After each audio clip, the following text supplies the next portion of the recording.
আজকে সকাল থেকে একটা নিউজ সোশ্যাল মিডিয়াতে ঘুরতেছে, তোফাজ্জল নামের একটা ব্যক্তি যিনি চুরি করছে এই সন্দেহ করে বিশ্ববিদ্যালয়ের মেধাবী স্টুডেন্টরা তারা। আবার এটাও জানা গেছে সে নাকি কোনো স্বাভাবিক মানুষ না, সে একটা পাগল। আমি বাদ দিলাম সে একটা পাগল, আমি মাইনে নিলাম সে একজন স্বাভাবিক মানুষ, আমি মাইনে নিলাম সে চুরি করছে। কিন্তু আপনারা তো মেধাবী, কোন মেধায় বলে এইভাবে একটা মানুষকে।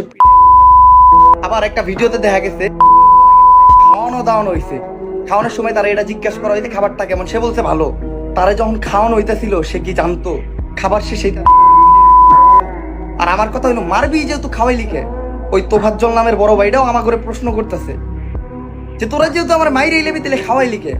আমাদের স্বাধীন বাংলাদেশ থেকে এমন, এটা যতবারই আমি দেখতেছি, এটার কাহিনী আমি যতবারই পড়তেছি, আমার ততবারই মাথায় আগুন উঠে যেতেছে। তো বাংলাদেশের যে প্রশাসন, সবার কাছে আমি রিকোয়েস্ট করতেছি এটার একটা সঠিক বিচার করা উচিত। আমার করে মানুষ বানায় পাঠাইছে, কিন্তু আমরা মানুষ হইলাম কই?